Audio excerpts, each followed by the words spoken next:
Bismillah, wassalatu wassalamu ala rasulillah. So inshallah, I'm going to be sharing a few things about the day of Arafah. The scene of Arafah,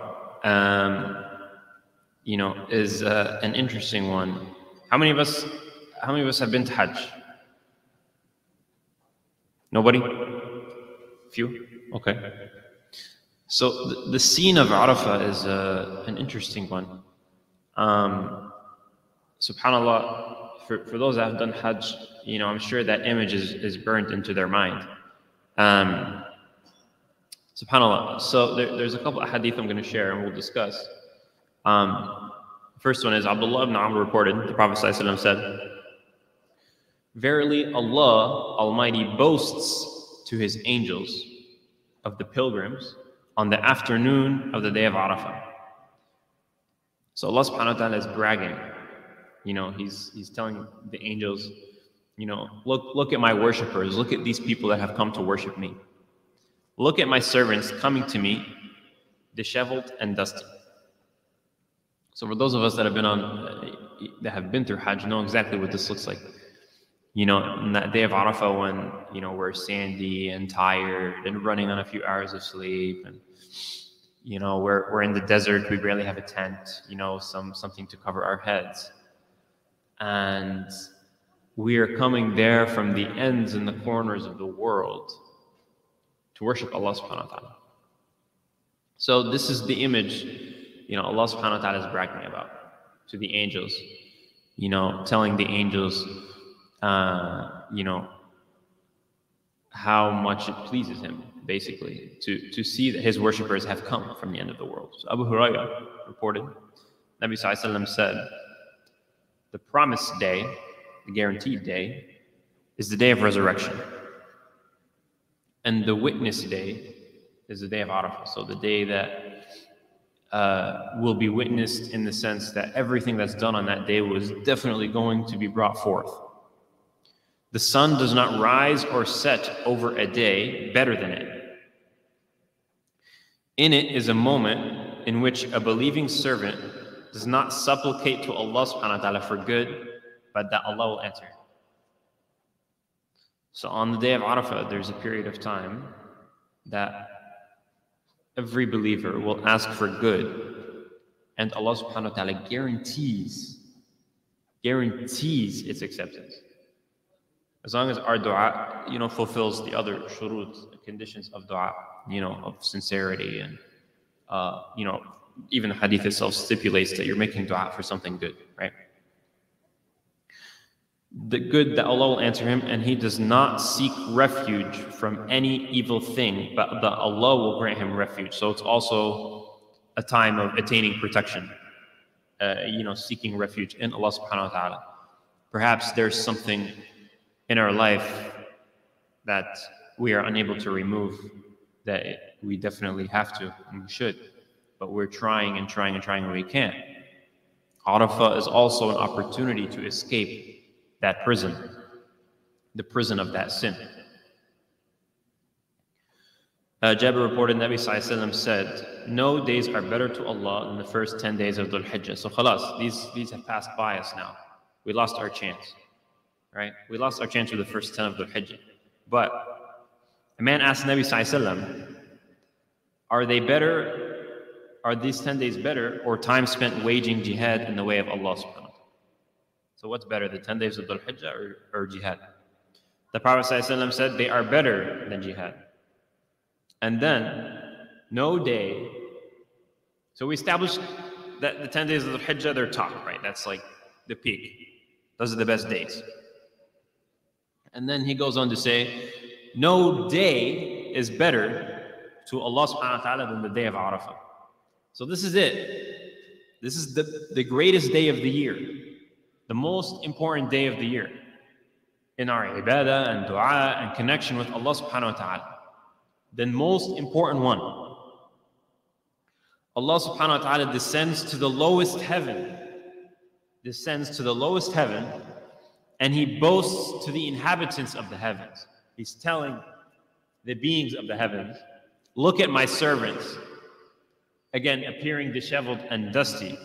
They came from every mountain pass, hoping for my mercy, every corner of this earth, hoping for my mercy. And it's not only talking about the Hujjat, it's also talking about the Muslims that are seeking Allah subhanahu wa ta'ala's mercy on that day where they are, truly in every corner of the earth. They do not see my punishment, yet they do not see that on no day are more saved from hellfire than they of Arafah.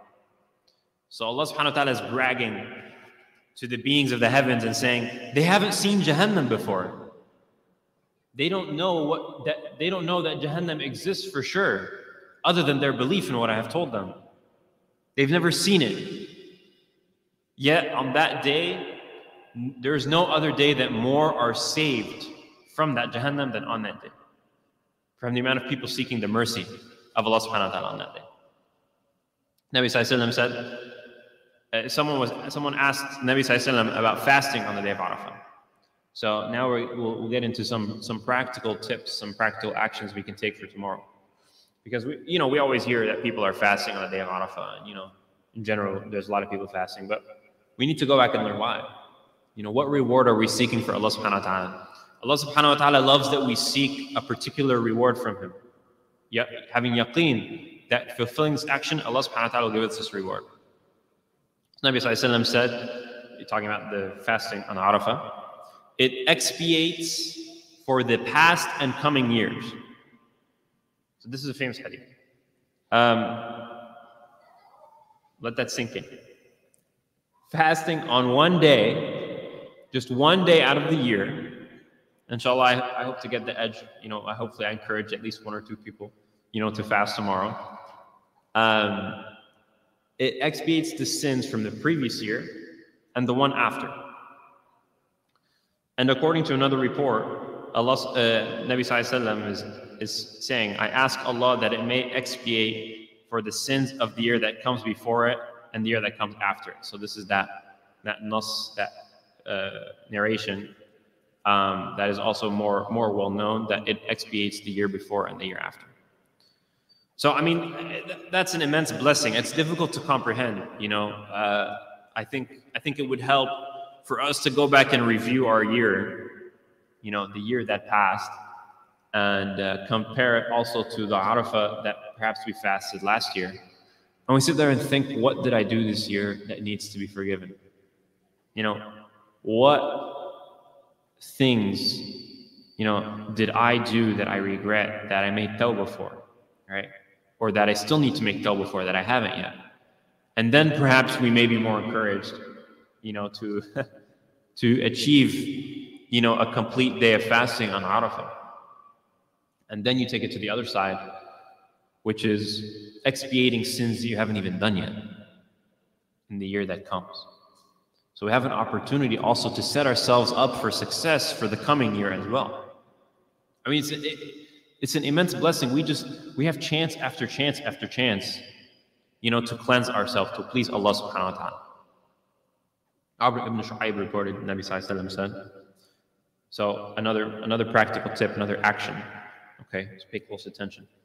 The best supplication, the best dhikr, the best dua that is made on the day of Arafah is,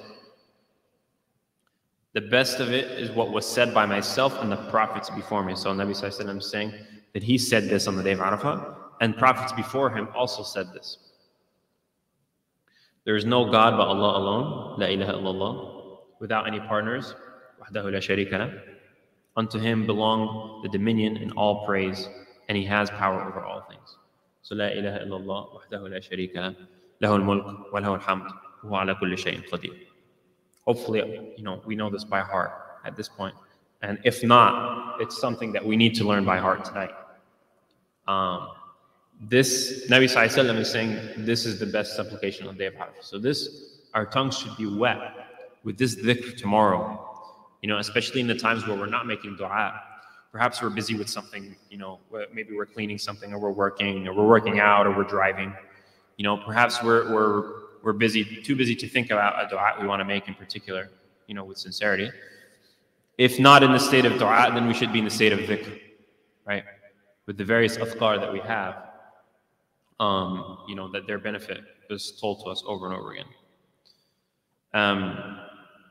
So, inshallah, hopefully we can take a couple of those practical tips and start preparing for Eid, tomorrow, and taking advantage of the opportunities we have for dua tomorrow, between Asr and Maghrib, taking the opportunities that we have to get close to Allah subhanahu wa ta'ala tomorrow, inshallah. And just to recap, tomorrow we want to fast, inshallah. None of us are going to miss this opportunity, inshallah. We're making our intention from now, right now. We're thinking in our head right now. Hopefully everyone is thinking, tomorrow I'm going to fast. Tomorrow I'm going to fast, inshallah. And the second thing is making sure that our tongues are wet with the dhikr of Allah subhanahu wa ta'ala, or you're making dua, or we're making dua. So we're making dua, or we're in the state of dhikr. Even if we're busy with something, we need to consciously remind ourselves. That's why I'm trying to drive this point home. I'm trying to drill this point home, that we really need to get ourselves in the mindset from now. I mean, now it's too late, but now we have a chance to get ourselves in the mindset that tomorrow is a day of dhikr. Tomorrow is a day I'm going to make more azkar than I have in the past year. Challenge ourselves, right? Let's challenge ourselves and take ourselves to the next level tomorrow, push ourselves. So inshallah ta'ala, we can reap the rewards, reap the benefits of the blessed day that is tomorrow, and answer the call that came from our prophets before us. Wallahu ta'ala a'lam. Jazakallahu khair. Assalamu alaikum wa rahmatullahi wa barakatuh. Yes. So that means we're already in, like, the night. So this is the night of Arafah.